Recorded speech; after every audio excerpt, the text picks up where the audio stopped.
ఏకాంత ప్రార్థన ఉండాలి. ఏకాంతంగా ప్రార్థన చేయటం మనం నేర్చుకోవాలి, అది బాగా అలవాటు చేసుకోవాలి. తర్వాత సహవాస ప్రార్థన ఉండాలి.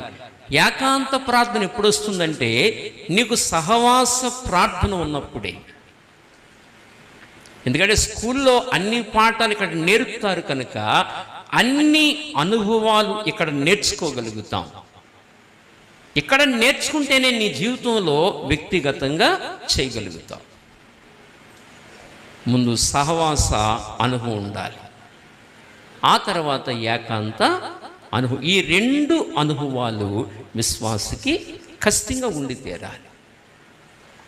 ఈ రెండు అనుభవాలు ఉంటే ఉన్నత స్థలాల్లో మనం ఎగురుతాం, ఉన్నత స్థలాల్లోకి వస్తాం, ఉన్నతమైన వ్యక్తిత్వాన్ని అలవర్చుకుంటాం, ఉన్నతమైన వ్యక్తిత్వం అలవాటు అవుతుంది, ఉన్నతమైన లక్షణాలతో మనం జీవించగలుగుతాం, ఉన్నత స్థాయికి మనం రాగలుగుతాం.